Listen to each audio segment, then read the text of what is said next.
You know when your friends are amazing? Well, this friend in particular is incredible. Today, I am excited to have a chat with Pepermint. We've known each other for a minute. Pep is an actress. She's a performer, producer, and trans activist. Hey, girl! Oh my gosh, it's so good to see you. So good to see you. Oh my gosh, you look fantastic. You look fantastic. Should we go in? Yeah, let's go in. She made history on RuPaul's Drag Race and became the first openly trans woman to originate a lead role on Broadway.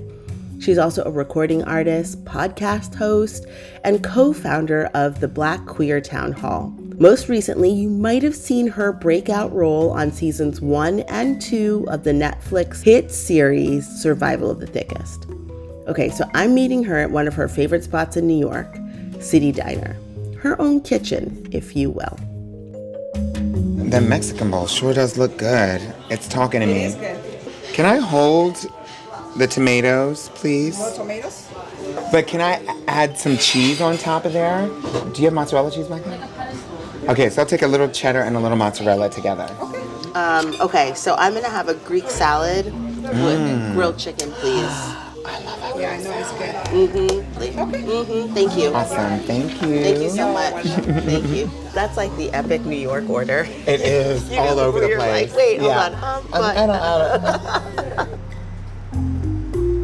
on. So wait, before we were talking and you were saying how you barely cook at home. I never cook. Yeah, because why? I have a couple pots and pans. Are they from me? Yeah, I definitely have the ones you sent. Yes. Yeah, you know, it's mostly time. Yeah. There was a moment in time where I was coming home and I was doing meal prep. And What then I made would you come start home that meal prep? because I was conscious about like trying to like trim down and like watch my weight and eat food that was like seasoned, and I would eat it. I love And it. it was delicious. I love it. So wait, I don't do that anymore. You don't do, you don't do that anymore? No. Okay, but that's so interesting. So when was that you were doing that? That was like 10 years ago. That was like 15 years ago. Yeah. Something before I started, was when I only needed to be in New York. Got it. Before I started traveling, essentially for a living. Like, I travel for a living, essentially. How do you maintain your well-being while you're on the road like that? So like in the hotel when I travel now, I bring lighting, I bring fragrance. Yeah. You know, maybe not like incense to just start a fire, but like, you know. You set up the smoke Yeah, alarm? yeah. But like, you know, a nice aromatherapy kind of moment. Do you have a nutrition routine also? No, I don't. But I do have the things that I liked, that I try my best to eat. In my rider, it's grilled chicken and vegetables, like that they have to provide For you? And honey, I can tell you how many times it is getting a piece of grilled chicken and vegetables in this country It's very hard. is hard to do. Yeah. I heard you say that, you know, when you were trying to slim down and you were trying to be conscious, this is something I think about so much, these like unrealistic beauty standards. How have you been navigating that as a trans woman? Like in terms of, you know, there's this idea that we're all supposed to kind of look like Barbie dolls. But You know, I used to feel a certain type of way about it, especially pre-medical transition, because I knew, just being black, I knew that I already didn't fit into whatever those things were going to be. And so then when I was making decisions for my medical transition, right before that, I was thinking, it ran through my brain, oh, I better not even try to transition medically because I'll never be like essentially cis passing, and then I'm never going to be white. Like the message was received, a woman who's beautiful in today's standards is to be a white woman who's cisgender. Yes. And like, I was like, well, I ain't going to be none of them things. Who knows? Quite literally. Yeah. Literally. Yeah. So like, what's the use in even trying? Yeah. That was, and then I was like, oh, like, I don't want to be any of those things. Right. Oh. Yes, thank you. Oh my gosh. No. Pico de gallo on the side. On the side. I love that. Look Thank at you. this. I don't know if you want to see. Oh, yes. Thank you. Thank you Thank you much. so This is much. delicious. Thank you. Wow, this looks good. It looks really good. I remember you said on social that you had joined Weight Watchers. I did. And I thought that was, I was so glad that you were like, I did this because I cared about my health.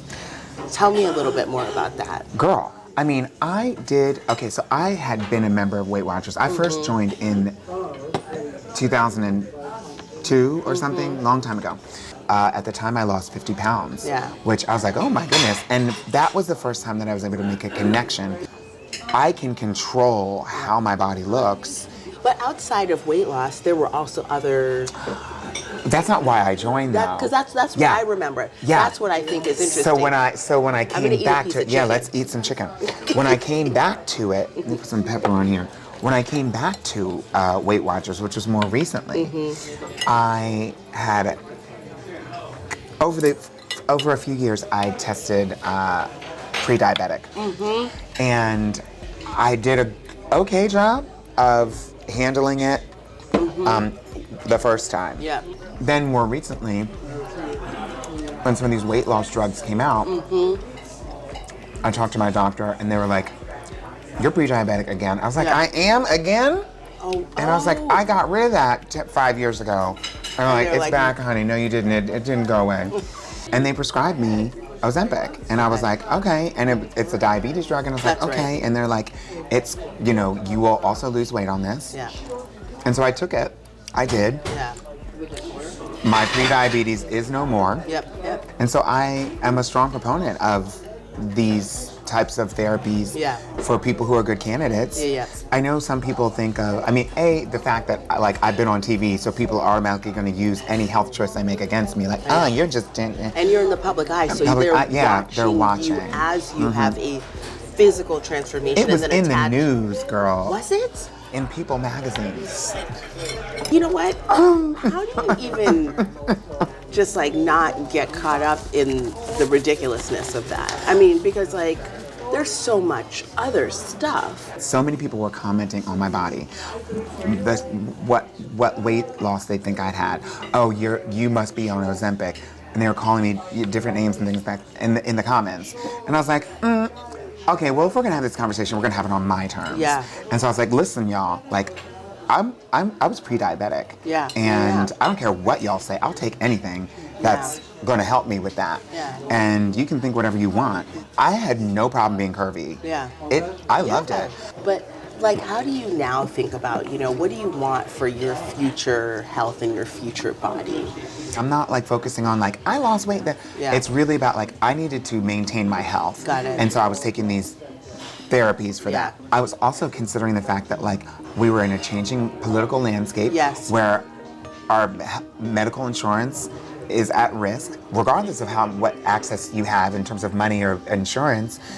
They are going through and slashing research for women and femmes and people of color and trans folks, and so the medication and the therapies and the new therapies might not even get out there for us. And so that's what's happening under this administration. And so I was really cognizant of that. And I was like, okay, I need to be able to be healthy enough to run. When I to get up and run out of here, because they're coming for us. Yes. And so that's. Yeah. We laugh now, but that's the reality. That's the reality. It's not about fitting into some dress. Right. Or on the red carpet. I don't care about any of that. Right now, as of today. The trans community and trans women in particular, but trans people are more regulated in our country than guns. That is ridiculous. Ridiculous.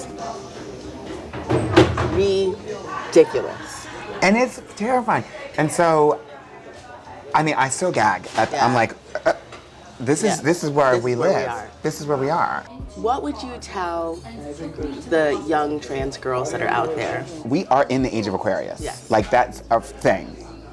Whether people believe in it or not, at least understand that that's where we are. The everyday way to say that is times are changing. Yeah. We witnessed in 2020 and post 2020, that the general public had a bit of an awakening. Yeah. It showed potential and promise. That's the smallest little taste of what I think is to come for humanity in the future. Yeah. And I really do think that if humans are going to remain and stay, it's not about what machine they can build that will do something on Mars.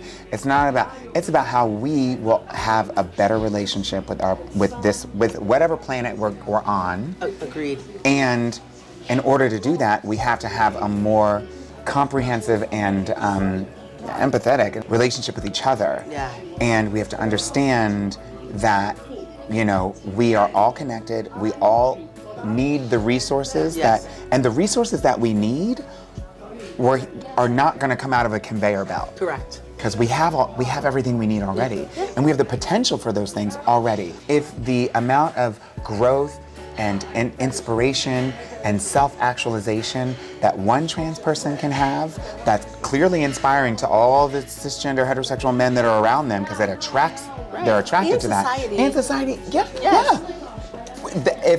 If one or two people can have that, just think of when it's all unlocked. Yeah. And that everybody's able to understand that and uplift that and deal in those terms. Oh my gosh, we talk so much and our food is sitting here. Girl, We need to eat. I thought you would never ask, girl. By the way, I love a New York City diner moment. I really do. Me too, girl. Right?